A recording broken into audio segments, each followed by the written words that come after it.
दर्शकहरू नमस्कार। एबिसी वाचमा यहाँहरूलाई हार्दिक स्वागत छ। म अनन्त अनुराग। कैलालीमा भएको घटनामा राजपा नेपालका सांसद रेशम चौधरीलाई जन्मकैद फैसला सुनाएका छन्। सो जिल्ला अदालतको फैसलापछि राजपा नेपालले सरकारलाई दिएको समर्थन पनि यता फिर्ता लिएका छन्। राजपा नेपालले विगत सरकार निर्माण भएदेखि नै बिना सहमति सरकारलाई समर्थन गरेका थिए, तर बीचबीचमा आफ्ना मागहरू अगाडि सार्दै सरकारले आफ्ना मागहरू पुरा नगरे सरकारलाई दिएको समर्थन फिर्ता लिने धम्की र चेतावनी पनि दिँदै आएका थिए। तर हिजो अन्ततः राजपा नेपालको अध्यक्ष मण्डलको सदस्यहरूको आकस्मिक बैठकले सरकारलाई दिएको समर्थन फिर्ता लिएका छन्। सरकारलाई दिएको समर्थन फिर्ता लिँदै राजपा नेपालले सरकारमाथि 1 दर्जनभन्दा बढी आरोपहरू समेत लगाएका छन्। संयोगले भन्नुपर्छ आजैको दिन सप्तरीको मलेट घटना भएको 2 वर्ष पनि व्यतीत भएको छ।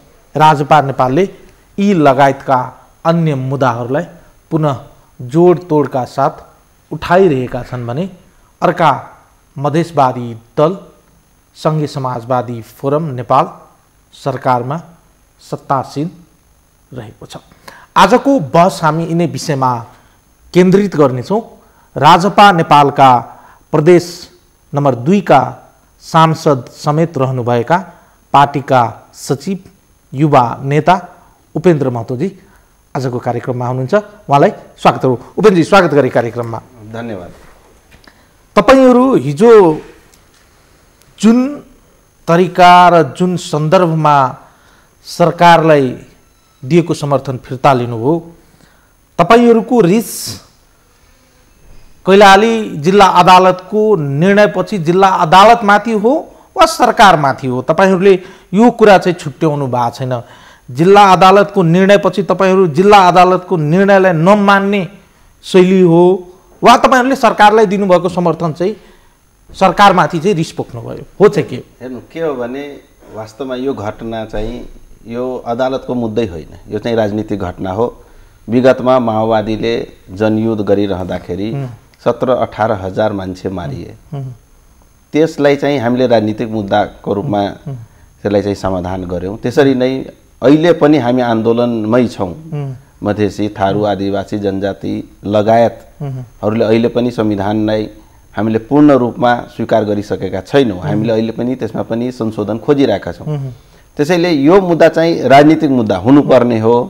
राजनीतिक मुद्दालाई चाहिँ जबरजस्ती यो सरकारले यो अदालततिर फ्यालेर उम्किन खोजेकोले यो चाहिँ हाम्रो चाहिँ यो राजनीतिक हिसाबले सरकारले चाहिँ हामीलाई चाहिँ राजनीतिक रूपले समाधान नदिएकोले यो चाहिँ अदालतले जुन निर्णय गर्यो त्यो अदालतले गर्नु हुँदैन थियो। त्यो चाहिँ राजनीतिक मुद्दा। तपाईहरूले जिल्ला अदालतको निर्णय चाहिँ चित्त बुझेको छैन वा तपाईहरू यसलाई चाहिँ मान्न तयार हुनुहुन्न? होइन, चित्त बुझेको। हेर्नु, के छ भने अदालतले निर्णय गर्नु अर्कै हो र अदालतमा कुनै मुद्दा गयो भने निर्णय गर्नु स्वाभाविक हो। यसलाई चाहिँ अन्यथा लिनु हुँदैन। तर के छ भने यहाँ जुन सरकारले राजनीतिक रूपले समाधान गर्नुपर्ने मुद्दालाई चाहिँ उहाँले अदालततिर फ्यालेर सरकार चाहिँ उम्किन सक्दैन। अदालतको विषय र सरकारको विषय त अलग अलग हो नि उपेन्द्रजी, होइन र? होइन, अदालतको विषयमा यो चाहिँ अदालतको सरकारको मातहतमा अदालत होइन नि त। हाम्रो त अब एउटा सबै निकायहरूको सबै चाहिँ पिलरहरूको चाहिँ हाम्रो विधिको शासनमा चाहिँ कार्यपालिका, व्यवस्थापिका, न्यायपालिकाको त अलग अलग भूमिका छ। के छ भने यो मधेसी थारूहरूको लागि मात्र हो कि यो प्रचण्डजीलाई पनि लागू हुन्छ? यो कुनै जात विशेषलाई मात्र लागू हुने हो? विगतमा 17 हजार मारिँदाखेरि त्यो चाहिँ राजनीतिक, त्यो बेला चाहिँ किन अदालत चुप लाएर बस्यो? यो चाहिँ विभेद भएन? यो चाहिँ मधेसी हेर्दा मुख हेर्न साथ अदालतले मधेसी हेरेर डिसिजन त पक्कै पनि गर्नु भएको होइन होला। थारू भनेर त पक्कै पनि अनुहार हेरेर त डिसिजन गरेको होइन होला। तथ्य प्रमाण र गवाहीको आधारमा निर्णय गरे होला। तथ्य प्रमाण दिने कसले हो? तथ्य प्रमाण दिने सरकार, यो पुलिस प्रशासनले होइन? पुलिस प्रशासन सरकारको मातहतमा होइन? त्यसैले यो सरकारले चाहिँ यो अदालततिर तेर्साएर पन्छिने अवस्था चाहिँ छैन। सरकारले को पुलिस प्रशासनले नै यो तथ्य प्रमाणहरू आधारहरू विगतमा हेर्नु न तपाईहरु, जुन बेला यो घटना घट्यो, घटेपछि भोलिपल्ट चाहिँ प्रशासनको निगरानीमा त्यहाँ थारूहरूको घर लुटिया छ। त्यो चाहिँ खोइ मुद्दा, त्यो चाहिँ मुद्दा गर्नुपर्ने थिएन। तर यो सरकारले चाहिँ विगतमा हेर्नुस्, यो सरकारले धेरै ठुलो मूल्य चुकाउनु पर्ने छ, देशैले चुकाउनु पर्ने छ। कहिले थारूको नाममा, कहिले जनजातिको नाममा, कहिले मधेसीको नाममा, यो चाहिँ विभिन्न समयमा कालखण्डमा चाहिँ प्रताडित गर्ने सरकारबाट यो चाहिँ अब चाहिँ यो थारूले, मधेसीले, जनजातिले अब बुझ्न थालिसकेका छन्। अब हामीहरू एकत्रित भएर यो सरकारको विरुद्धमा हामी आन्दोलन गर्छौं। समान अधिकार हामीले संविधानमा नपाएसम्म, यो प्रशासनमा नपाएसम्म हामी चाहिँ अब चाहिँ यो घनघोर आन्दोलन, राजनीतिक आडमा हुने हत्या हिंसाका घटनाहरूलाई राजनीतिक रंग दिएर जात भात समुदाय आदि इत्यादिको रंगमा त्यसलाई चाहिँ रंगिनु कति उचित हुन्छ? हेर्नुस् के छ भने यदि विगतमा तपाईले माओवादीको कालखण्डमा हेर्नुभयो भने माओवादीले विभिन्न पुलिस चौकीमा आक्रमण, त्यो त प्रायोजितै थियो होला नि, तपाई पनि स्वीकार गर्नुहुन्छ नि, आक्रमण प्रायोजित थियो। हाम्रो आन्दोलन थियो, हामीले कुनै घटना घटाउन खोजेका थिएनौं। त्यो बेला दुर्घटना घट्यो, हामी पनि त्यसप्रति हामी पनि दुःख व्यक्त गर्छौं, नहुनु पर्ने भयो। तर आजको दिनमा त्यो घटना हुनुमा पनि सरकारको षड्यन्त्र छ, हामीलाई चाहिँ महसुस भइरहेको थियो घटना नहुनु पर्ने हो। तर माओवादीको समयमा त टार्गेट गरेर विभिन्न सदरमुकाममा आक्रमण गर्यो, पुलिस चौकीमा आक्रमण गर्यो। जब टार्गेट गरेर आक्रमण गर्दा चाहिँ त्यो चाहिँ राजनीतिक मुद्दा र कुनै घटना नहुनु पर्ने घटना घट्यो, त्यो हामी पनि दुखी छौं। यसलाई चाहिँ राजनीतिक मुद्दा नभनेर कसैलाई टार्गेट गरेर फसाउनलाई चाहिँ यो चाहिँ हामी दुःखद घटना मान्छौं। यो त न्यायालयको क्षेत्राधिकार हो नि, हैन र?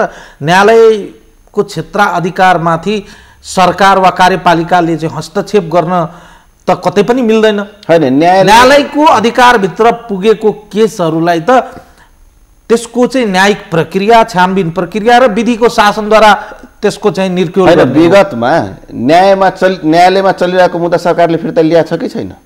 विगतमा लिएको छ नि, राजनीतिक मुद्दा भएर विगतमा लिएको छ भने आज यो मुद्दालाई चाहिँ किन फिर्ता लिनु हुँदैन?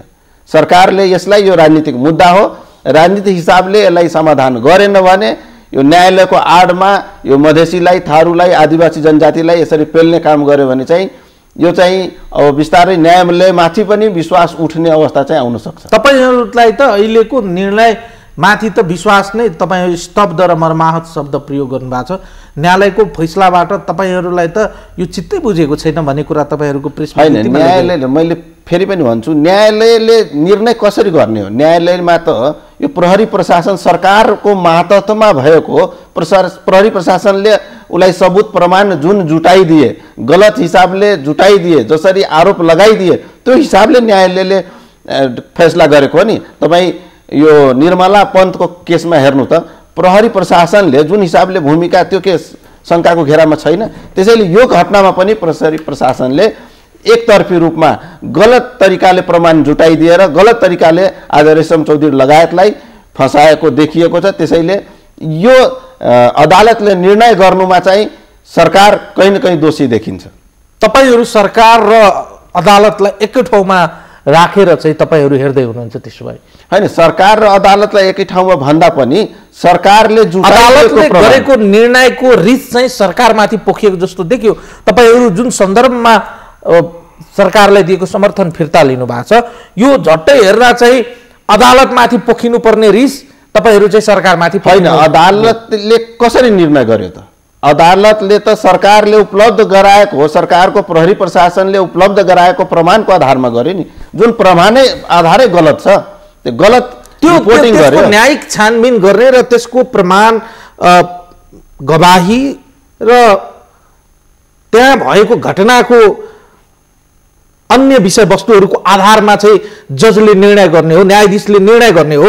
न्यायाधीशले त पक्कै पनि चाहिँ अनुहार हेरेर, जात हेरेर, धर्म हेरेर, वर्ग हेरेर, लिङ्ग हेरेर, कसैमाथि काखा कसैमाथि पाखा गरेर त पक्कै पनि हेरेको छैनन् होला नि। सुन्नु त, यो न्यायालयको काम होइन। यो सरकारले छानबिन समिति त बनाएको थियो नि। छानबिन समितिको प्रतिवेदन किन लुकाइयो? न्यायले माग्नु पर्ने थिएन कि यो गभर्मेन्टले छानबिन समिति बनाएको त छानबिन समितिको रिपोर्ट पेश गर। मधेस आन्दोलन भयो, सब आन्दोलनको न्याय छानबिन समिति त बनिएको थियो नि, सरकारैले बनाएको होइन, किन अझैसम्म सार्वजनिक गरेन? त्यसैले यो सरकारले छानबिन समितिले दिएको रिपोर्टलाई लुकाएर सरकारले आफ्नो तर्फबाट गलत सूचना अथवा प्रमाणहरू अदालतलाई दिएर गलत निर्णय गराएकोले यो चाहिँ सरकारको दायित्वभित्र पर्छ। अदालतलाई त गलत सूचना यिनीहरूले दियो नि। त्यसैले यदि सरकार निष्पक्ष हो भने यदि न्यायालयले पनि त्यो बेला माग्नु पर्थ्यो, न्यायालयले किन नमागेको? छानबिन समितिको रिपोर्ट किन न्यायालयले नमागेको? आधार प्रमाण माग्ने न्यायालयको काम होइन। तपाईहरुले न्यायालयमाथिको न्यायको निर्णय प्रक्रियामाथिको वा न्यायाधीशहरूको निष्पक्षतामाथि चाहिँ शंका छ वा तपाईहरु उहाँहरुमाथिको चाहिँ यो निर्णयलाई चाहिँ स्वीकार गर्न चाहनुहुन्न? हेर्नुस् के छ भने विगतमा तपाई निर्णय प्रक्रियाहरू हेर्नुस्, विभिन्न कालखण्डमा भएका निर्णय प्रक्रियाहरू यहाँ सरकारदेखि लिएर प्रशासनदेखि लिएर न्यायालयसम्म साम्प्रदायिक हिसाबले निर्णय गरेको देखिएको छ। एउटै किसिमको घटना हुने, रेशम चौधरीलाई चाहिँ आजीवन जेल हुने, रेशम ढुङ्गेललाई चाहिँ छोडिने, एउटै प्रकृतिको घटनामा चाहिँ ज्यान मार्ने उद्योग लाग्यो होइन रेशम जो ढुङ्गेलमाथि, उसलाई चाहिँ एउटा जात विशेषको भएकोले चाहिँ छोडिएको होइन, सरकारले किन फिर्ता लियो? त्यसैले एउटा थारू अब अहिले चाहिँ अदालतले एक किसिमको फैसला गरेको छ। अब भोलिका दिनमा अब राष्ट्रपतिज्यूबाट चाहिँ तपाईहरुको चाहिँ भोलिको दिनमा चाहिँ राष्ट्रपतिज्यूलाई वा सरकारलाई जारी लाग्यो भने भोलिका दिनमा त रिहा गर्ने ठाउँ त छँदैछ नि रेशम चौधरीलाई। के छ भने त्यसलाई अहिले नै तपाईहरुले जजमेन्ट गर्नु त भएन। सुन्नु न, मधेसी थारू यो दुयम दर्जाको नागरिक हो यो देशमा। तपाईले खस आर्यको लागि संविधान बनाउँदाखेरि आफ्नो जातिको नामै किटान गर्ने त्यो संविधानमै, र मधेसी थारूलाई चाहिँ तपाईको अधिकार चाहिँ हामी संशोधन गरेर सुन्नु न, म भन्दैछु। अहिले फेरि तपाईले भन्नुभयो नि, फेरि यो अहिले चाहिँ तपाईलाई चाहिँ यो निर्णय स्वीकार्नुस्, तपाई दोस्रो दर्जाको नागरिक हो, तपाईलाई चाहिँ राष्ट्रपतिबाट हामी माफी गराउँछौँ। यो मधेसी थारू चाहिँ दोस्रो दर्जाको नागरिक हो। कसले भन्यो दोस्रो दर्जाको नागरिक? तपाईहरु बारम्बार भन्नुहुन्छ मधेसी संविधानले त कसैलाई चाहिँ पहिलो दर्जा, कसैले तेस्रो दर्जा भनेको छ र भन्या हैन। खस तपाईले संविधानमा तपाईले चाहिँ अब व्याख्या गर्ने, तपाई के रे बुद्धिजीवीहरूले व्याख्या गर्ने विश्लेषण, संविधानको अन्तिम व्याख्याता त अदालत हो नि। अदालतले संविधानमा कहीं लेखेको छ खस आर्य चाहिँ पहिलो दर्जाको, मधेसी आदिवासी जनजाति थारूहरू चाहिँ दोस्रो दर्जाको, तेस्रो दर्जाको, त्यस्तो कहीं लेखेको छैन त संविधानमा। खस आर्य भन्नाले फल्ला फल्ला जाति भनेर लेख्न मिले, थारू भन्नाले फल्ला किन नलेख्ने, मधेसी भन्नाले फल्ला किन नलेख्ने? तपाईले आदिवासी जनजाति भन्नाले आफ्नो जातको तपाईले व्याख्या गर्ने र थारू आदिवासी जनजातिको व्याख्या चाहिँ किन नगरेको? र आफ्नो जातिको चाहिँ सबै अधिकार तपाईले लेख्ने, अनि मधेसीहरूलाई चाहिँ अब तपाईको अधिकार चाहिँ संशोधन मार्फत ल्याउँछौँ भन्नु चाहिँ यो द्वय चरित्र होइन। अहिले फेरि आएर यो चाहिँ अदालतले चाहिँ निर्णय गरे तपाईँ मान्नुहोस्।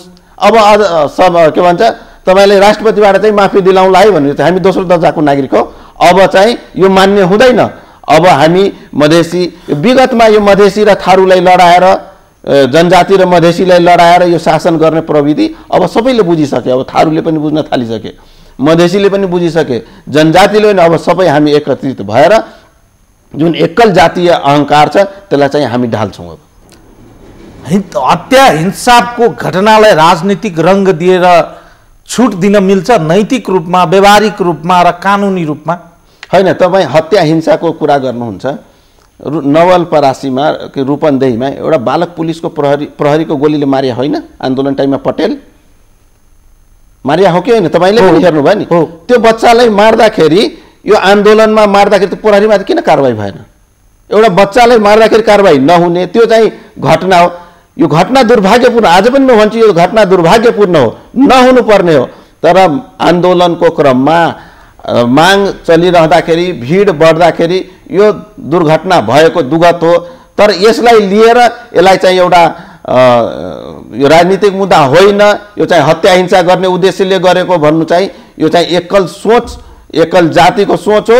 र मधेसी आदिवासी जनजातिलाई यसमा दबाएर अझै उनीहरूमाथि शासन गर्ने चाहिँ यो रणनीति हो। यसलाई चाहिँ कतै पनि हामी मान्न सक्दैनौँ। राजपा नेपाल र तपाईँ जस्ता नेताहरूले देशको मूल कानुन, विधिको शासनलाई हामी मान्दैनौँ, राजपा नेपाल मान्दैन भन्ने सन्देश दिन खोज्नुभयो हो। हिजोको विज्ञप्ति, हिजोको सरकारले दिएको समर्थन फिर्ता लिँदै गर्दा तपाईँहरूले जारी गर्नुभएको 4 बुँदे जुन विज्ञप्ति छ, त्यो विज्ञप्तिको सार तत्त्व र भावार्थ त्यही हो। होइन, हामी मान्दैनौँ भन्दा पनि यसमा संशोधनको आवश्यकता छ। विगतमा 47 सालमा के भन्छ यो काङ्ग्रेस नेकपा राजा मिलेर संविधान बनायो। यही नेकपा र काङ्ग्रेसले चाहिँ संविधान मान्दैनौ भने होइन। फेरि 63 सालमा यो अन्तरिम संविधान आयो, त्यो पनि खारिज भएर गयो। त उनीहरूले मान्दिन भन्दाखेरि ठिक, अनि हामीहरूको एगेन्स्टमा ल्याएको गलत संविधान ल्याएको हामीले बाध्यता छ हामीलाई। हामीले यो संविधान मान्दैनौँ भनेको होइनौँ। यसमा अझ पनि यसमा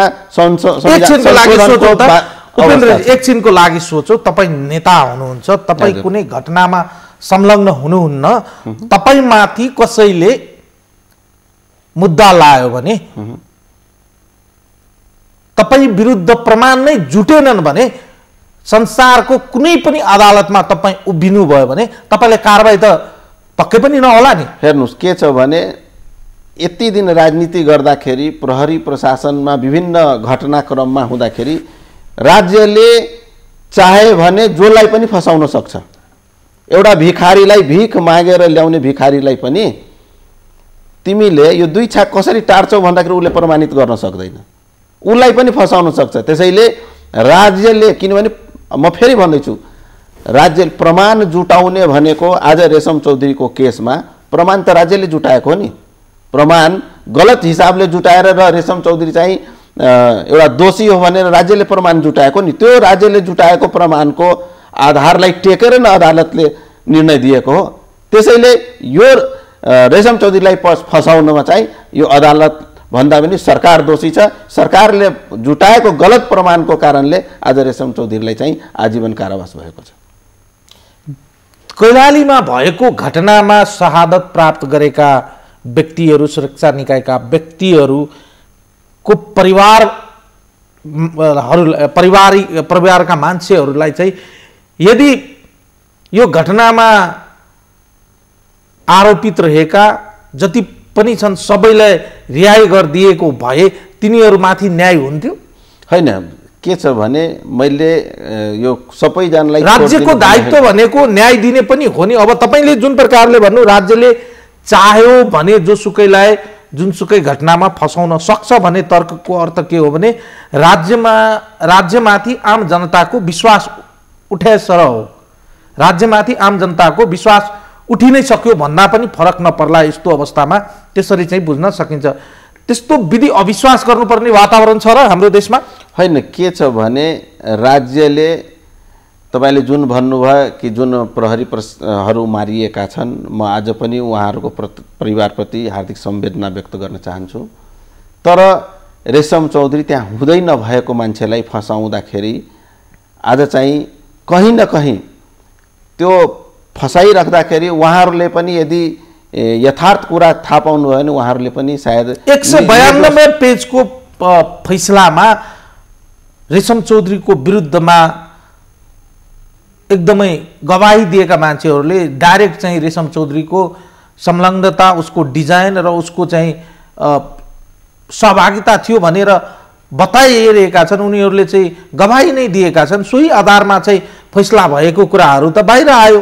होइन, हेर्नुहोस् के छ भने मैले फेरि भने नि, यो सरकारले प्रमाण जुटाइदिएको हो।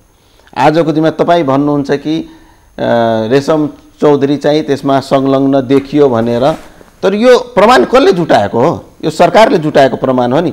आज एकतर्फ त्यही आन्दोलन भइराख्दाखेरि एउटा बच्चा मारिँदाखेरि आखिर पुलिसकै गोलीले मारिएको होइन त्यो? उसले न्याय पाउनुपर्छ कि पाउँदैन? उसले किन न्याय पाएन? ऊ चाहिँ एउटा मधेसी भएर मारिएकोले, प्रहरीले मारेकोले उसले चाहिँ न्याय नपाउने र निर्दोष एउटा रेशम चौधरी चाहिँ फस्नुपर्ने। यो चाहिँ हेर्नुहोस्, सरकारले समयमा बुद्धि पुर्याएन भने विगतमा तपाईहरू त राजनेता हुनुहुन्छ, बढी बुझ्नुहुन्छ होला। न्यायिक छानबिन प्रक्रिया, न्यायिक पद्धति र न्यायको चाहिँ सम्पादन गर्ने एउटा विधि र कानुन होलान्। त्यसमा अडेर चाहिँ न्यायाधीशज्यूले चाहिँ त्यसको चाहिँ फैसला गर्नुभएको होलान्। आम रूपमा हठात रूपमा राजनीति गर्ने व्यक्तिहरूले तपाईँको पार्टीको नेताको हैसियतले उहाँले चाहिँ केही पनि गरेकै छैन, उहाँको संलग्नता नै छैन, राजनीतिक रूपमा भन्नु एउटा पाटो हो, तर नाङ्गो आँखाले चाहिँ ठाडै रूपमा चाहिँ रेशम चौधरीको संलग्नता थिएन छैन भनिरहँदा चाहिँ तपाईँहरूले पनि अदालतमा प्रमाण जुटाइदिएको भए सायद चाहिँ उहाँ आज छुट्नुहुन्थ्यो होला। होइन, सरकारले छानबिन समिति त बनाएको थियो नि। छानबिन समिति, यो घटनाको छानबिन समिति सरकारले मधेस आन्दोलन भएका सबै घटनाको छानबिन समिति बनाएको छ नि। सरकारले त्यो किन जारी नगरेको, किन सार्वजनिक गरेन? त्यहाँ सरकारमाथि शङ्का गर्ने अवस्था छ कि छैन? किन सार्वजनिक गरेन? आज पनि यदि त्यो रिपोर्ट छानबिन समितिको रिपोर्ट आयो भने हामी मान्न तयार छौँ। ल, आज त्यो छानबिन समितिको रिपोर्ट सार्वजनिक गरोस्, यदि त्यो छानबिन समितिमा रेशम चौधरी दोषी ठहरिएको खण्डमा हामी मान्न तयार छौँ। तर तपाईँहरूले बारम्बार सरकारका मन्त्रीज्यूहरूसँग भेट्दा, प्रधानमन्त्रीज्यूहरूसँग भेट्दा, तपाईँहरूसँग छलफल हुँदा तपाईँहरूले एउटा कुरा उठान गर्नुहुन्थ्यो, कम्तीमा चाहिँ रेशम चौधरीलाई चाहिँ शपथ ग्रहण गराइदिनुहोस्, पछि चाहिँ अदालतले गर्ने निर्णयलाई हामी मान्छौँ भन्नुभएको थियो। तपाईँका नेताहरूले बोल्नुभएको बाइटै छन्, तपाईँका नेताहरूले भनेका यी कुराहरू चाहिँ एकदमै अझै पनि चाहिँ हामीसँग छ। अहिले चाहिँ आएर अचानक तपाईँहरूमाथि चाहिँ तपाईँहरूले चाहिँ अदालतमाथि चाहिँ प्रश्न तिर्साउन थाल्नुभयो, अदालतको निर्णयलाई चाहिँ नमान्ने कुरा गर्न थाल्नुभयो। हिजोसम्म चाहिँ तपाईँहरू मान्छु भन्ने, आज चाहिँ मान्दिनँ भन्न मिल्छ र? होइन, त्यसरी मान्छौँ भन्न खोज्या होइन। हामीले चाहिँ के भनेको भने यो राजनीतिक मुद्दा हो, राजनीतिक हिसाबले यसलाई समाधान खोज्नुपर्छ फर्स्ट। सेकेन्डमा हामीलाई त के विश्वास थियो भने सरकारले गठन गरेको छानबिन समितिले दिएको रिपोर्ट अदालतले पनि मगाउँछ होला र त्यो आधारमा गर्छ होला। आज सरकारैले एउटा रिपोर्ट बनाउने लिने र त्यसलाई सार्वजनिक नगर्ने, अदालतले किन त्यो रिपोर्ट नमागेको? त्यहाँ शङ्काको यो सरकारको दबावमा नमाग्या हो कि? त्यहाँ चाहिँ यदि त्यो रिपोर्ट, म आज पनि भन्छु, त्यो रिपोर्ट सार्वजनिक गरोस्। यदि त्यो रिपोर्टमा दोषी देखिया छ भने हामी त्यो दोषलाई मान्न तयार छौँ। अब तपाईँहरूसँग बाटो के छ भने एक त अब जिल्ला अदालतबाट भएको यो फैसलालाई तपाईँहरूले उच्च अदालतमा च्यालेन्ज गर्न सक्नुहुन्छ फेरि। अब तपाईँहरूले यसरी चाहिँ राजनीतिक रूपमै चाहिँ तपाईँ सडकबाटै छिनोफानो गर्ने दिशातर्फ अगाडि बढ्ने वा यो विषयवस्तुहरूलाई सेटल डाउन गर्नको लागि तपाईँहरू चाहिँ कानुनी पद्धतिलाई अवलम्बन गर्ने के त? त्यसो भए हेर्नुहोस्, के छ भने एउटा रेशम चौधरीको मात्र कुरा होइन, यहाँ यो कुरा चाहिँ सम्पूर्ण मधेसी, थारू, आदिवासी जनजातिको सम्पूर्ण अधिकारको लागि नै यो रेशम चौधरी जुन चाहिँ आन्दोलन गरिराख्दाखेरि जुनमा चाहिँ उहाँको नाम आएछ त्यो पनि कहीँ न कहीँ यो संविधानसँग रिलेटेड हो। संविधानलाई संशोधन गर्नको लागि मधेसमा, सम्पूर्ण मधेसमा भइरहेको आन्दोलनसँग रिलेटेड हो। त्यसैले अब उहाँको परिवार पनि छ, परिवारसँग पनि छलफल गर्छौँ। उस परिवारकोसँग छलफल गरेर हुनसक्छ हामी माथिको अदालतमा पनि जान्छौँ र प्यारलली हामी चाहिँ यो चाहिँ एउटा मधेसी, थारू, आदिवासी जनजाति सबैसँग एकमुष्ट हामी कुरा गरेर अब चरणबद्ध रूपमा आन्दोलन गरेर जबसम्म संविधान संशोधन हुँदैन तबसम्म यो चाहिँ आन्दोलन अब हुने अवस्था छ। अब तपाईँहरूकै कुरालाई आधार मान्ने हो भने सोही घटनामा अन्य नेताहरू पनि थियो तपाईँको पार्टीको, तिनीहरूलाई त रिलिज गरिएको छ, तिनीहरूलाई त दोषी करार गरिएको छैन। अब तिनीहरूलाई रिलिज गर्दा यदि कोही व्यक्ति यदि संलग्न छैन भने न्यायिक प्रक्रियामा चाहिँ अनुसन्धान गर्दै जाँदा छुट्ने कुरा त साह्रो नर्मल कुरा हो, एकदमै चाहिँ सामान्य कुरा हो। तपाईँकै पार्टीका कतिपय नेताहरू यसमा मुछिएका थिए, तिनीहरूले त न्याय पाएका छन्। फेरि त्यो कुरा हेर्दा त तपाईँहरूले त्यसलाई स्वीकार गर्ने, केवल रेशम चौधरीमाथि नै तपाईँहरूको फोकस्ड हुनुको कारण के हो? अब अदालतले पनि उहाँलाई चाहिँ यसरी दोषी ठहर्याइसक्दा अब चाहिँ अन्य निकायबाट चाहिँ भोलिका दिनमा उहाँ चाहिँ सफाइ पाउनु होला, त्यो पाटो चाहिँ एउटा छँदैछ, जीवितै छ तपाईँहरूको लागि। र पनि जुन प्रकारले तपाईँहरूले चाहिँ सिधै अदालतको विषयवस्तुहरूलाई सरकारसँग जोडेर सरकारलाई दिएको समर्थन फिर्ता लिनुभएको छ, यो समर्थन फिर्ताको राजनीति चाहिँ को चाहिँ पछाडिको दृश्य चाहिँ के हो? हेर्नु, के छ भने तपाईँले जुन कुरा भन्नुभयो नि, अदालतको पटक पटक तपाईँले कुरा उठाउनु भयो, सबभन्दा ठुलो अदालत भनेको जनताको अदालत हो। जनताले यदि रेशम चौधरी त्यो घटनामा संलग्न हो भने 35 हजार जनता मध्ये त्यति अपार मतले ऊ जित्दैन थियो होला। यदि ऊ दोषी थियो भने जनताले दोषीलाई कहिले माफ गर्दैन। नेपालमा सबभन्दा बढी भोटले, अपार भोटले यसपालि जितेको मान्छे कसरी तपाईँ भन्नुहुन्छ? अर्को कुरा, तपाईँले जुन कुरा भन्नुभयो नि, यो यो सरकारसँग समर्थन फिर्ता लिएको। यो सरकार बहुमतमा छ, यसलाई हाम्रो आवश्यकता थिएन। तर यदि हामीले समर्थन नदिएको भाइ, यही 2/3 मसँग छैन संविधान संशोधन कसरी गर्ने, कसरी समस्याको समाधान गर्ने भनेर पन्छिन्थ्यो कि त्यो पन्छिनबाट नबचुन् भनेर हामीले समर्थन दिएका थियौँ। र 1 वर्षसम्म हामी पटक पटक प्रधानमन्त्रीलाई भेटेर अनि उहाँले कहिले पनि हुन्न भन्नु भएन, आज गर्छु, भोलि गर्छु, 10 दिनपछि गर्छु, 15 दिनपछि गर्छु भन्दै यो चाहिँ अब चाहिँ हाम्रो चाहिँ एउटा बाँध, एउटा चाहिँ धैर्यको बाँध टुटिएको अवस्थामा हामीले अब यो सरकारले केही गर्दैन, यो खोक्रा राष्ट्रवादका कुरा, यो उखान तुक्का बाहेक यो सरकारले केही गर्दैन भन्ने हामी निष्कर्षमा पुगेर अब सरकारको विरुद्धमा हामी आन्दोलन गर्न हामी सरकारसँग फिर्ता लिएका हौँ। अब चरणबद्ध रूपमा आन्दोलन चाहिँ हुन्छ। तपाईहरू चाहिँ केन्द्र सरकारबाट फिर्ता लिनुभयो, 2 नम्बर प्रदेशमा पनि त सरकारमा हुनुहुन्छ नि तपाईहरू, त्यहाँबाट पनि फिर्ता लिनुपर्ने होला नि त। 2 नम्बर जुन हाम्रो मधेसीको जुन मागहरू छ त्यो 2 नम्बर प्रदेशसँग रिलेटेड होइन। हामीले संविधान संशोधन गर्ने अधिकार यदि 2 नम्बर प्रदेशको संसदलाई भएको भए हामी गराउँथ्यौँ। त्यही त, नैतिक रूपमा तपाईँ आन्दोलनमा जानुहुन्छ भने प्रदेशमा सरकार चलाइरहँदा 2 नम्बरमा आन्दोलन गर्नुहोला, 5 नम्बरमा आन्दोलन गर्नुहोला, 1 नम्बरमा आन्दोलन गर्नुहोला, 3 नम्बरमा पुरै देशभरि आन्दोलन गर्नुहोला। तर तपाईँको सरकार आफै बनिरहँदा प्रदेशमा राजनीतिक रूपमा सत्तामै रहेको दलले आन्दोलन गर्न मिल्छ? हामी आन्दोलन भनेको सङ्घीय सरकारको विरुद्धमा आन्दोलन गर्ने हो र त्यस्तो अवस्था आए यदि सरकार नै आन्दोलनको बाधक भए हामी 2 नम्बर प्रदेशको पनि सरकार छोडिदिन्छौँ। यदि आन्दोलनमा बाधक भए त्यो सरकार पनि हामी छोड्नलाई कतै कुनै 2 सेकेन्ड पनि लगाइदैनौँ, हामी छोड्छौँ यदि बाधक भएमा। तपाईहरूकै सँगै रहेको प्रदेश 2 नम्बरमा जुन पार्टीसँग तपाईँहरू एलायन्स बनाएर सरकार चलाइराख्नु भएको छ, सोही पार्टी केन्द्रको सङ्घीय सरकारमा पनि हुनुहुन्छ। उहाँहरूलाई चाहिँ यो विषयवस्तुहरूको बारेमा अहिलेसम्म पनि आफ्नो औपचारिक केही धारणा सार्वजनिक गर्नुभएको छैन। राजपा नेपाल र फोरम सँगै समाजवादी फोरम नेपालको मधेसको एजेन्डाको सवालमा, बुझाइको सवालमा, आन्दोलनको सवालमा, सहकारीको सवालमा र समन्वयको सवालमा फरक बुझाइरहेछ भन्ने कुरा अब पुष्टि भएको हो, यो बुझ्नुपर्छ हामीले। होइन, हेर्नु के छ भने हामी बिल्कुल दुईटै फरक पार्टी हौँ।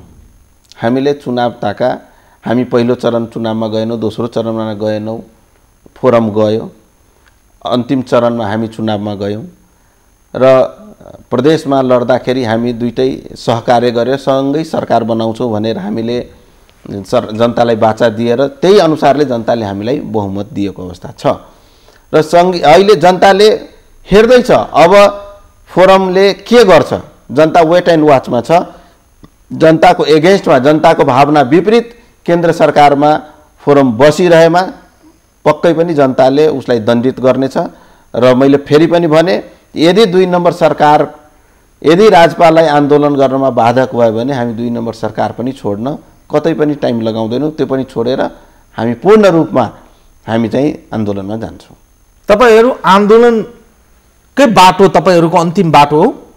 हेर्नुहोस् के छ भने जति पनि परिवर्तनहरू भएको छ, तपाईँ नेपालमै हेर्नुहोस् न, मागेर कुन परिवर्तन भएको छ। तपाईँ 7 सालको 17 सालको हेर्नुहोस्, 36 मा हेर्नुहोस्, 47 मा हेर्नुहोस्, 63 मा हेर्नुहोस्, सबै जति परिवर्तनहरू भएको छ सब आन्दोलनबाट। यो देशमा चाहिँ एउटा परम्परा नै बसिसकेको छ कि बिना आन्दोलन नगरिकन केही पनि प्राप्ति हुँदैन। अहिले हेर्नुहोस् शिक्षकहरू आन्दोलनमा छ।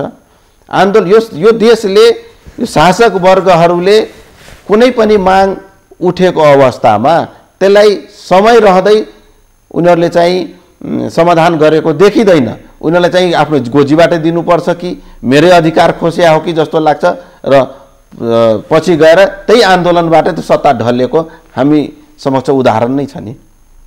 तपाईहरूको फोरम र राजपा बीचको फरक बुझाइको कारणले 2 नम्बर प्रदेशको सत्ता समीकरण परिवर्तन हुने सम्भावना छ। अब 2 नम्बर हाम्रो आन्दोलन भनेको सङ्घीय सरकारसँग हो र अहिले हामी चाहिँ 2 नम्बर प्रदेशमा चाहिँ सत्ता परिवर्तन गर्ने हामी उसमा छैनौँ। हामीले चाहिँ 2 नम्बर प्रदेशमा आज तपाईँ एउटा कुरा हेर्नुहोस्, आज यो नेपालमा सङ्घीय प्रणालीमा यदि 2 नम्बर प्रदेश नभएको भए यो देशमा सङ्घीयता समाप्त भएर जान्थ्यो। आज 2 नम्बर प्रदेशले नै संघीयता धानेको छ। आज विभिन्न केन्द्र सरकारले यदि गलत नीति ल्याउँदाखेरि 2 नम्बर प्रदेशले पटक पटक हामीले सम्झाएका छौँ कि यहाँ गल्ती भइरहेछ। त्यो हिसाबले 2 नम्बर प्रदेशको यदि सरकार नरहने हो भने यो देशमा बाँकी 6 प्रदेशले त चुप्लाएर केन्द्रको कुरा मानिराखेकै छ नि। अहिले हेर्नु गजबको राजनीति भइराखेको छ उपेन्द्रजी। तपाईलाई चाहिँ तपाईँ आज मसँग यो बहस गरिरहँदै गर्दा प्रदेश नम्बर 2 मा फोरम र राजपाको सरकार, केन्द्रमा राजपा बाहिर फोरम सरकारमा, अन्य जिल्लाहरूमा पनि खासै चाहिँ राजपा र फोरमहरू एक अर्काका चाहिँ प्रतिद्वन्द्वीकै रूपमा तपाईहरू चाहिँ प्रस्तुत हुनुहुन्छ। तपाईहरूको व्यवहारहरू बोलीहरू सुन्दा चाहिँ त्यस्तै देखिन्छ। तर 70 जिल्लामा चाहिँ मलेट घटना गरिरहँदा चाहिँ एउटै मञ्चमा फेरि नेताहरू बसिराख्नु भएको छ। आफ्नो तरिकाले चाहिँ जनतालाई नबुझ्ने शैलीमा चाहिँ फोरम र राजपा नेपालले चाहिँ घुमाउरो पारामा चाहिँ आम जनतालाई चाहिँ डोर्याएको जस्तो देखिन्छ। यो चाहिँ अलिकति चाहिँ बठ्याइ राजनीति भइराख्या हो मधेसमा। होइन, के छ भने जनता अब पहिलाको जस्तो त्यति अब सोझा जनता छैन। सब जनताले सब बुझिराखेको छ। आजको अब आन्दोलनको बलको कुरा गर्न हो। अब आन्दोलन भयो, त्यहाँ चाहिँ केही व्यक्ति शहादत प्राप्त गरे, त्यहाँ वार्षिकी हुँदैछन्, त्यहाँहरू चाहिँ सबै नेता एउटै मञ्चमा हामी एक छौँ भनी सन्देश दिन खोजेको जस्तो देखिन्छ। सरकारमा एकै ठाउँ बसेर चाहिँ प्रदेश नम्बर 2 को सरकार चलाएको जस्तो देखिन्छ। काठमाडौँमा चाहिँ आउँदा चाहिँ राजपाको अनुहार एकातिर, फोरम नेताहरूको अनुहार एकातिर। पछिल्लो 1 वर्षमा चाहिँ दुईटा पार्टी बीचका नेताहरू बीचमा एकै ठाउँमा बसेर मधेसको मागको बारेमा, आदिवासी जनजातिको मागको बारेमा, पिछडिएका वर्गको मागको बारेमा, सरकारसँग गरिएका सहमति सम्झौता र कार्यान्वयनको सवालमा, संविधान जे जति तपाईहरू सँगैका मुद्दाहरू उठान गर्नुहुन्छ, ती मुद्दाहरूमा चाहिँ कहीँ पनि चाहिँ समन्वय सहकारीको कुराहरू देखिन्न। तर जहाँ जनतालाई चाहिँ अब यहाँबाट जनता हामीलाई लखेट्लान्, यहाँका जनताले रिभल्ट गर्लान्, यहाँका जनताले फेरि चाहिँ हामीलाई चाहिँ यहाँबाट चाहिँ तल लगाउलान् भने डर भएको ठाउँमा त फेरि आफ्नो स्वार्थको लागि एक ठाउँमा पुगेको जस्तो देखिन्छ। यो त स्वार्थको राजनीति होइन र भने होइन। राजनीति स्वार्थको भन्नाले पनि के बुझ्छु भने फोरम जब केन्द्रीय सरकारमा जाँदाखेरि उसले त लिखितम दस्तावेजै 2 सरकारसँग गरेर गएको।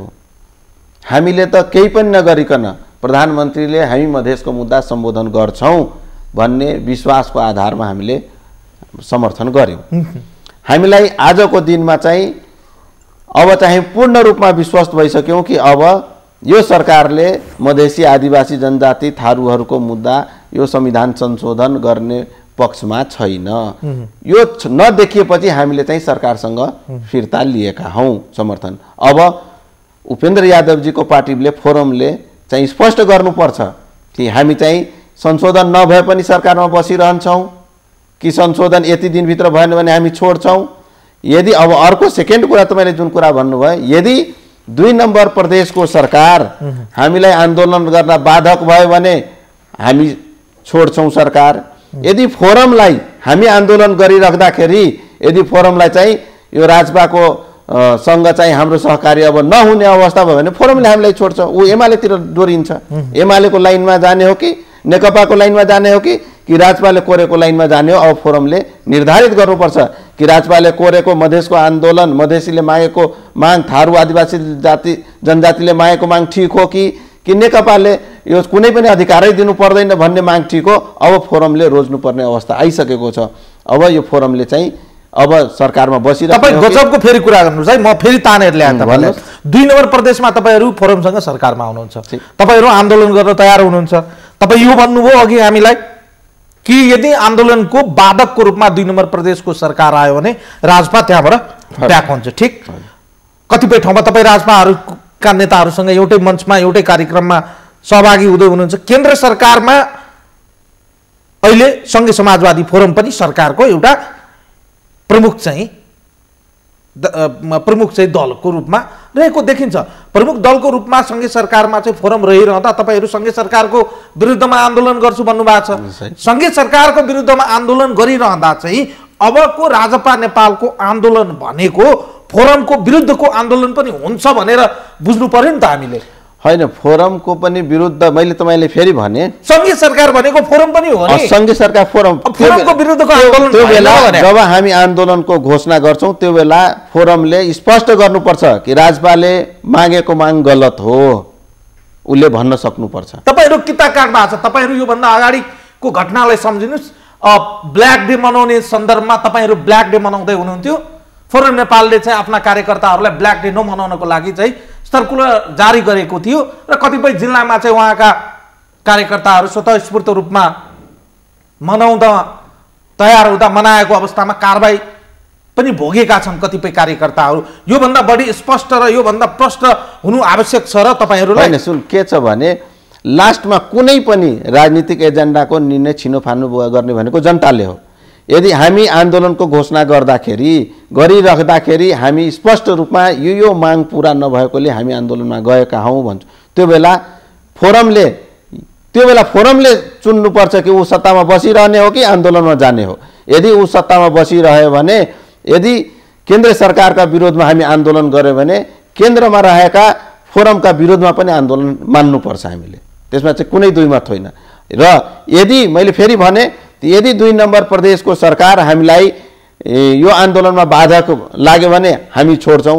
यदि फोरमलाई चाहिँ अब यो 2 नम्बर यो केन्द्रमा चाहिँ हाम्रो विरुद्धमा आन्दोलन गर्यो राजपा चाहिँ यो 2 नम्बरमा रहनु हुँदैन भने उसले अन्य पार्टीसँग उसले सहकार्य गर्छ नि त्यसको लागि खुल्ला छ। त्यसैले यो सबै यो आन्दोलन गर्दाखेरि यो मुद्दाको बारेमा अब जनताले मूल्याङ्कन गर्छ को सही हो को गलत हो। त्यो बेला चाहिँ राजपा ठिक हो कि फोरम ठिक हो कसले आन्दोलन गरिराख्नु आवश्यकता छ कि छैन कि फोरम सरकार हो त्यो चाहिँ जनताले मूल्याङ्कन गर्ने विषय हो। अझै पनि मधेसमा यो लडाइँ जारी रहेको देखिन्छ। राजपा मधेसी जनताको लोकप्रिय पार्टी हो वा फोरम लोकप्रिय पार्टी हो यही जुधाइमा चाहिँ दुईटै पार्टीका नेता र पार्टी लागेको देखिन्छ। को हो भन्ने कुराको निर्क्योल त अब जनताले गर्लान् तर तत्कालीन अवस्थामा तपाईँहरू जुन सन्दर्भलाई जोडेर आन्दोलन गर्ने कुरा गर्नुभएको छ जनताले तपाईँहरू निर्वाचनमा चाहिँ जाँदा संविधान संशोधनका कुराहरू त तपाईँहरू उहिलेदेखि उठाउनु भएको हो। विकास निर्माणका कुराहरू चाहिँ तपाईँहरूको लागि चाहिँ प्राथमिकतामा छैन भनेर बुझ्नु पर्यो। होइन के छ भने हामी चुनावमा गइराख्दाखेरि हामीले यो मागहरू पुरा गराउँछौँ हामीले भनेका थियौँ र त्यही जनताको बलले हामी निर्वाचित भएका थियौँ र त्यही जनताको बलले हामीले आजसम्म राजपा पटक पटक सरकारमा आउनु हामीलाई पनि त अफर भएको हो नि हामी गएनौँ नि। हामीले वचन दिएका थियौँ जबसम्म देशको माग पुरा हुँदैन हामी सरकारमा जाँदैनौँ। केही पत्रिकाहरूले लेखे यो अहिलेको जुन घटनाक्रम विकसित भएको छ राजपा नेपाललाई सरकारमा जान बाटो रोक्नमा पनि फोरम नेपालका नेताहरूको भूमिका रह्यो र थारू समुदायका बीच राजपाको लोकप्रियता बढ्दै गइरहेको अवस्थामा सरकारमै रहेको फोरमको नेताहरूको दबावमा यो अहिलेको निर्णयहरू आयो भने जुन तपाईँहरूका कतिपय नेताहरूको आरोप रहेको छ यो आरोप कति सत्य हो त्यसो भए हेर्नुहोस् यदि तपाईँले भनेको कुरा सही हो भने यो सोचै गलत हो। आजको दिनमा रेशम चौधरी बाहिर आएको भए फोरमलाई के घाटा हुन्थ्यो र आज रेशम चौधरी अन्यायमा पर्दाखेरि राजपाले अलपत्र त छोड्दैन। भोलिको दिनमा हामी आन्दोलन गर्छौँ सम्पूर्ण थारूहरूलाई समेटेर हामीले आदिवासी जनजातिलाई समेटेर मधेसीलाई समेटेर आन्दोलन गर्छौँ। त्यो आन्दोलन गरिराख्दाखेरि यदि फोरमले रेशम चौधरी भित्रै फँसोस् रेशम चौधरी भित्रै रहोस् भन्ने मनसायले यदि उसले कुनै पनि रोल खेलेको हो भने जनताको बीच ऊ नाङ्गे हुनेछ र आगामी हेर्नुहोस् के छ भने तपाईँले भन्नुभयो वर्चस्वको लडाइँ भयो राजनीति वर्चस्वको हो नै यसमा केही दुई मत छैन। राजनीतिमा मेरो पार्टीले बढी सिट ल्याओस् मैले जनताको बढी काम गरौँ भन्ने सबैमा भावना हुन्छ र त्यो चाहिँ मूल्याङ्कन जनताले गर्ने हो। र तपाईँले विकासको जहाँसम्म कुरा गर्नुभयो मेरो पनि सांसद कोषको केही बजेट छ मैले त्यो विकास जनताको मागको अनुसारले लगाएको छु। आफूले बुद्धि क्षमताले भ्याएसम्म बजेट पनि विभिन्न ठाउँबाट लगिरहेको छौँ आफ्नो क्षेत्रमा विकासको काम त के हुन्छ भने अर्को कुरा तपाईँ के भन्नु भने जति पनि एउटा सुगालाई तपाईँले सुनको पिजरामा हालिदिनुहोस् र उसलाई मिठो मिठो खानेकुरा दिए पनि उसको लागि नर्कै हो जेलै हो। त्यसैले जबसम्म मधेसी आदिवासी जनजाति थारूले अधिकार सम्पन्न हुँदैन यो विकास कुनै ठुलो कुरा होइन। अधिकार सम्पन्न भएपछि विकासको मुद्दा फेरि आउँछ। विकास त हुन्छ नै, भइ पनि राखेको छ केही। अब त्यसो हो भने चाहिँ राजपा नेपालको मौजूदा नेकपा नेतृत्वको सरकारसँग सम्बन्ध टुट्यो। अब त्यो टुट्यो, अब पूर्ण रूपमा टुट्यो। अब चाहिँ एउटा चाहिँ आशाको किरण चाहिँ हामीले चाहिँ यो सरकारले 2/3 सरकार हो, यसले केही गर्छ कि भन्ने हामीलाई पनि आशा थियो। अब चाहिँ त्यो पूर्ण रूपमा चकनाचुर भइसक्यो। अब चाहिँ आन्दोलन गरेर अब दबाब दिएर नै हामी संशोधन गराउँछौँ भन्ने हामी निष्कर्षमा पुग्यौँ। अब त्यसो भए अहिलेको सरकारसँग कुनै किसिमको सहकार्य र फेरि चाहिँ नजिकिने सम्भावना छ? हेर्नु के छ भने राजनीतिमा यदि सरकारले भोलिको दिनमा यदि अब यो हामीले समर्थन फिर्ता लिएपछि उसले केही यसबाट पाठ सिकेर भोलिको दिनमा उनीहरूले यदि संशोधन ल्यायो भने त्यसमा हामी यदि मधेसी आदिवासी थारूको समस्या समेट्यो भने हामी त्यसमा सहयोग गर्छौँ। यदि ल्याएन भने नल्याएसम्म हामी आन्दोलन गर्छौँ। तपाईहरूले धेरै आरोपहरू पनि सरकारलाई लाउनु भएको छ। सरकार चाहिँ असफल भयो, बाढी पीडितहरूलाई राहत दिन सकेन, निर्मला पन्तको लगायतको बलात्कारी र हत्यारालाई कारवाही गरेन, शान्ति सुरक्षा कायम गर्न सकेन, सन्तुलित परराष्ट्र नीति अवलम्बन गर्न सकेन, राज्यको हरेक अङ्गमा दलीय हितको पक्ष पोषण गर्यो भनेर आरोप लगाउनु भएको छ। 12वटा भन्दा बढी आरोप लगाउनु भएको छ। सरकारबाट निस्किने बेलामा चाहिँ यी कुराहरू चाहिँ बढी फुर्दो रहेछ हो? होइन, निस्किने बेलामा भन्दा पनि यसमा तपाईँ हेर्नुहोस् न, एउटा मुद्दा उठाउनुहोस्, म सबै भन्छु कसरी सबै प्रमाणित हो। हामीले चाहिँ पटक पटक यो सरकारलाई चाहिँ यो सबको समस्या समाधान गर, योहरू पटक पटक जबसम्म सरकारलाई हामीले राजपाले यो विगत 1 वर्षमा 4-5 पटक हामीले प्रधानमन्त्रीलाई ज्ञापन पत्रै दियो। सबैमा यो मेन्सन छ, यो तपाईँहरू सुधार्नुहोस्, परराष्ट्र नीति सुधार्नुहोस्, तपाईँ यो निर्मला पन्तको हत्यारालाई सजाय दिलाउनुहोस्। यो केही गर्न सकेन। लास्टमा यो चाहिँ धैर्यको बाँध टुटेपछि हामीले चाहिँ सरकारले समर्थन फिर्ता लिएर अब आन्दोलनमा जानु। तपाईहरूको समर्थनको के तुक रह्यो त्यसो भए? हिजोको दिनमा जुन सन्दर्भमा तपाईँहरू दिनुभएको थियो त्यो 1 वर्षसम्म यो समर्थनको के तुक रह्यो र उपलब्धि के हासिल गर्नुभयो? तपाईँहरूले एउटा उपलब्धि हासिल गर्नुभयो भनेर तपाईँहरूको दाबी रहेको पाइन्छ। हामीले रेशम चौधरीलाई शपथ ग्रहण गराउन सफल भयो, त्यो राजपाको लागि ठुलो उपलब्धि हो? होइन, के छ भने ठुलो उपलब्धि एउटा सरकारले चाहिँ 1 वर्षपछि रेशम चौधरीलाई शपथ ग्रहण गराउँदा एउटा के भन्छ, सरकार गलतमा 1 वर्षसम्म गलतमा थियो भन्ने त प्रमाणित भयो नि। तपाईँले हिजो गराउँदा चाहिँ ठिक, 1 वर्ष पहिला गराउँदा चाहिँ बेठिक कसरी हुन्थ्यो?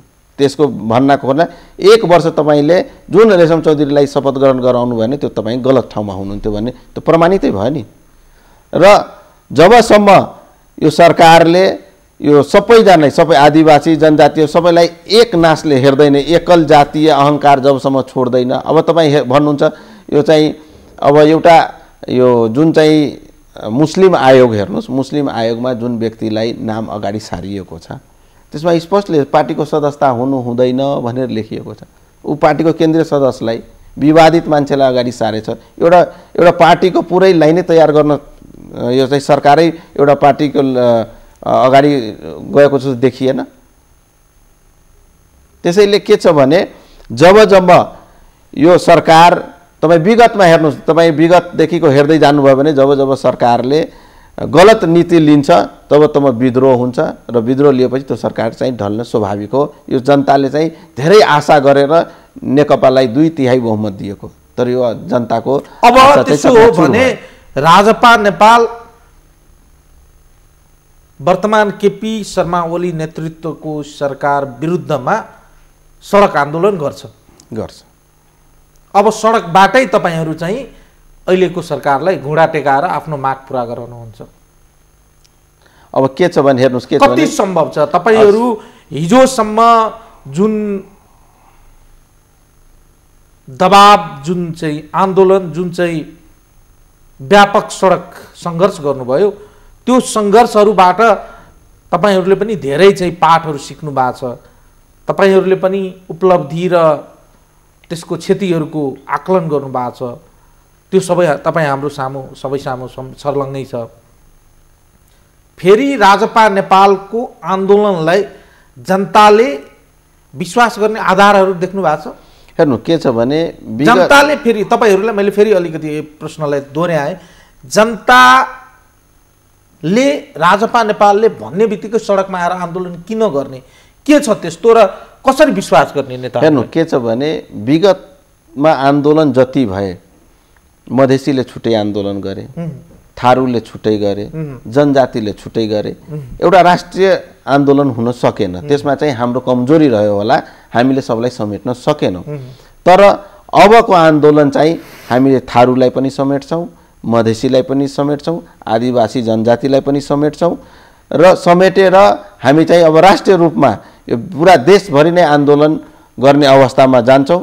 र तपाईँले जुन कुरा भन्नुभयो नि कि विश्वास गर्ने आधारहरू, हामीले यो मधेसवादी दल तपाईँ 2070 साल पछिको घटनाक्रममा भन्छु, 70 सालभन्दा पहिला मधेसी पार्टीहरू फुट्ने, सरकारमा जाँदा फुट्ने विभिन्न आरोपहरू हामीहरूमाथि थियौँ। तर 70 सालपछि हामी न सरकारमा गयौँ र जनताको माग र जनताको चाहना अनुरूप हामीले 6 पार्टी एक भएर आयौँ र चुनावपछि पनि हामीले भन्यौँ मधेसीको, आदिवासीको, जनजातिको माग सम्बोधन नभएसम्म हामी सरकारमा जाँदैनौँ, हामी गएनौँ पनि। त्यसैले यी सब आधारहरूले गर्दाखेरि यदि राजपाले आन्दोलन घोषणा गरेको सबैसँग सहकार्य गरेर आन्दोलन गरेको अवस्थामा फेरि ठुलो आन्दोलन हुनेछ र यो 2/3 दम्ब भएको सरकारले घुँडा टेक्छ। यसमा तपाईँ ढुक्क भएर तपाईँहरू चाहिँ कोसँग सहकार्य गर्न चाहनुहुन्छ? तपाईँहरू कङ्ग्रेससँग सहकार्य गर्नुहुन्छ, तपाईँ राप्रपासँग सहकार्य गर्नुहुन्छ, नयाँ शक्तिसँग सहकार्य गर्नुहुन्छ, त्यसपछि चाहिँ विवेकशील साझासँग सहकार्य गर्नुहुन्छ, कोसँग सहकार्य गर्नुहुन्छ? कङ्ग्रेससँग भन्नुभयो, राप्रपासँग कुनै हालतमा हामी सहकार्य गर्दैनौँ। किनभने यो कङ्ग्रेस राप्रपा चाहिँ मधेस, थारू, आदिवासी जनजाति विरुद्धमा जारी भएको संविधानमा हस्ताक्षर गर्ने यिनीहरू नै हुन्। त्यसैले यसबाहेक थारूहरूको छुट्टै सङ्गठनहरू छ, जनजातिहरूको सङ्गठन, त्यो सङ्गठनहरूसँग हामी तपाईँले विवेकशील पार्टी भएर उहाँहरूसँग हामी गर्न सक्छौँ। त्यसमा कुनै प्रमुख उहाँहरूले सिग्नेचर त गर्नुभएको छैन यो संविधानमा विरोधको। त्यसैले विभिन्न सङ्गठनहरू, स्वतन्त्र सङ्गठनहरू छन्, उनीहरूसँग साना साना पार्टीहरू पनि छन् जसले चाहिँ संविधानमा हस्ताक्षर गरेछन्। उनीहरूलाई हामी एकत्रित गरेर एउटा छातामुनि ल्याएर हामी यस सरकारको विरुद्धमा एउटा आन्दोलनको गर्छौँ, एउटा अधिकारको आन्दोलन हुनेछ र बिल्कुल शान्तिपूर्ण रूपमा। सामाजिक सञ्जाल, अन्तिमतिर तपाईँलाई प्रश्न गरी, सामाजिक सञ्जालमा हिजो पछि चाहिँ व्यापक रूपमा सरसर्ती केही मान्छेहरूको विचारहरू अवलोकन गर्ने, हेर्ने मौका मिल्यो। कतिपय मधेस केन्द्रित बौद्धिक जमातले तपाईँहरूलाई चाहिँ प्रश्न गर्नुभएको छ। उहाँहरूको प्रश्न रहेको छ, राजपा नेपालले सरकारले दिएको समर्थन फिर्ता लिनुभयो, तपाईँहरूले ठिक गर्नुभयो होला। कतिपयले ठिक, कतिले पहिले बेठिक चाहिँ भनेका छन्। कतिपयले चाहिँ के प्रश्न चाहिँ गरेका छन् भने राजपा नेपालका नेताहरूले आन्दोलन घोषणा गर्नु होला, आन्दोलनको लागि आउनुहोस्, तर त्योभन्दा अगाडि चाहिँ सङ्घीय सांसदमा रहनुभएका सांसदहरूले र प्रदेश सभामा रहनुभएका प्रादेशिक सांसदहरूले कृपया आफ्नो राजीनामा बुझाएर चाहिँ आन्दोलन गर्न आउनु होला। राजपा नेपालका सांसदहरू आन्दोलनको बिगुल फुक्दै गर्दाखेरि सङ्घीय संसदका सांसदहरू र प्रदेश सांसदहरू एकसाथ राजीनामा दिएर सडकमा जान्छन् वा हिजोको जस्तै सडकमा पनि आन्दोलन गर्छु, सदनमा पनि आन्दोलन गर्छु वा सरकारमा पनि आन्दोलन गर्छु, यो तीनै मोर्चामा बसेर तपाईँहरू गर्नुहुन्छ, के गर्नु? हेर्नु के छ भने यो बिना के भन्छ बिना मौसमको बाजा भन्छ नि, यसलाई चाहिँ बिना मौसमको, यो चाहिँ तपाईँले एउटा बौद्धिक भन्नुभयो नि, म यसलाई चाहिँ बौद्धिक गुलाम भन्छु। बौद्धिक गुलामहरूले काङ्ग्रेस, नेकपा, चाहे माओवादी विगतमा यसमा लागेका केही बौद्धिकहरूले चाहिँ यो चाहिँ आन्दोलनलाई दिग्भ्रमित गर्ने, आन्दोलनलाई बदनाम गर्ने यो चाहिँ गरेको। आजको दिनमा यो राजपाले कुनै पनि चाहे केन्द्र सङ्घीय संसदबाट होस् या प्रदेशबाट होस् राजीनामा गर्ने आवश्यकता म देख्दिनँ। बरु यो भन्नुहोस् कि आन्दोलन चलिरहँदाखेरि त्यो त्यो जति पनि सङ्घीय सांसद छ या प्रदेश सांसदहरू रोडमा उनीहरूसँग छ कि छैन, यदि सङ्घ रोडमा हामी कन्धामा कन्धा मिलाएर मान्छेको भनाइ के हो भने सांसदहरूले आफ्नो भत्ता चाहिँ संसदमा खाइराख्ने, आम जनतालाई आन्दोलनमा लगाइराख्ने, नेताहरूको सिलेरी त आउँदै गर्छन् तर आम जनता त काम छोडेर, आफ्ना व्यवसाय छोडेर, आफ्ना खेतीपाती छोडेर, आम जनताले आफ्ना रोजीरोटी छोडेर सडकमा आउनुपर्ने हुन्छ। नेताहरूको रोजीरोटी चाहिँ भइरहने तर कार्यकर्ताहरूको, आम जनताको चाहिँ रोजीरोटीमाथि चाहिँ तपाईँहरूले चाहिँ प्रहार गर्ने होइन। यो चाहिँ के छ भने एउटा आन्दोलनलाई डाइभर्ट गर्नलाई तपाईँले यसको अर्को म एउटा सोलुसन पनि दिन्छु। ल ठिक छ, संसदमा बसिरहँदाखेरि यदि प्रदेश सभासदहरूको चाहे सङ्घीय सभासदहरूको जुन तलब आउँछ त्यो हामी एक ठाउँमा राखेर त्यसलाई आन्दोलनमा घाइते भएकाहरूलाई उपचारहरूमा त्यसमा पनि त खर्च गर्नु सक्छ। तर जागिर चाहिँ तपाईँहरू नछोड्ने, तपाईँहरू संसद नछोड्ने, जागिर भन्नाले तपाईँहरूलाई चाहिँ एउटा प्लेटफर्म हो। यति माया लाग्ने, सुन्नु न, एउटा त्यो प्लेटफर्म हो। तपाईँले म भन्छु, विगतमा केपी शर्मा ओली प्रधानमन्त्री 2 नम्बर प्रदेशमा जाँदाखेरि जनताले रोडमा विरोध गरे। मै हो जनताले तपाईहरुको लागि त्याग गर्नको लागि, तपाईहरुको आन्दोलनमा जनता त्याग गर्न लागि सडकमा चाहिँ जे पनि गर्न तयार हुने, तर तपाई जतिका नेताहरू, तपाईका पार्टीका अन्य सांसदहरू चाहिँ आफ्नो सांसद पद पनि चाहिँ दाउमा राख्न नसक्ने हैन। त्यो पनि समय, अहिले त्यो समयको माग होइन। समय आयो भने त्यो पनि हामी गर्छौं, तर अहिले चाहिँ अहिले नै गरिहाल्नुपर्ने अवस्था छैन। यो मधेसीलाई चाहिँ आन्दोलनबाट भट्काउने, यो चाहिँ यताउता डोर्याउने। म तपाईले के भन्छु भने मैले अघि भन्दै थिएँ नि, जनताले पनि केपी शर्मा ओलीलाई चाहिँ कालो झण्डा देखाए, तर मैले संसदमा विरोध गरेँ। संसदमा त्यो ठाउँको महत्त्व भयो नि। आज विरोध अन्तर्राष्ट्रिय लेभलमा त्यो मुद्दा आएको, मधेसको मुद्दा आज पनि जीवित छ। यो सङ्घीय सरकारले, 2/3 सरकारले मधेसको मुद्दा सम्बोधन गरेका छैन भनेर त्यो ठाउँले देखायो। र तपाईँले जुन राजीनामाको कुरा भयो, त्यो राजीनामा चाहिँ त्यो पनि एउटा अस्त्र हो, त्यो पनि हामी प्रयोग गर्छौं, तर अहिले त्यो अस्त्र प्रयोग गर्ने अवस्था चाहिँ आइसकेको छैन। भनेपछि तपाईहरु सडकमा जान हरेक रूपमा चाहिँ तयार हुनुहुन्छ। हामी जनतालाई सँगै लिएर सडकमा, आफू पनि मान्य भएकोले, यो चाहिँ प्रदेश सभा सदस्य भएकोले हामी सडकमा जाँदैनौँ भने होइन, हामी जनतासँग सडकमा पनि जान्छौँ र आवश्यक परे संसदमा पनि उठाउँछौँ। र तपाईँले जुन कुरा राजीनामाको कुरा भयो, अहिले आइसकेको छैन, त्यो अवस्था आयो भने हामी राजीनामा दिनेबाट पनि पछि हट्दैनौँ। हस्त, धन्यवाद उपेन्द्रजी, समय र संवादको लागि धेरै धन्यवाद। धन्यवाद। दर्शकहरू, उहाँ हुनुहुन्थ्यो रासपा नेपालका नेता, प्रदेश नम्बर 2 का सांसद उपेन्द्र महतोजी। आजको लागि यो संवाद यति नै। सम्पूर्ण युनिटलाई मैले पनि बिदा दिनुहोस्। नमस्कार।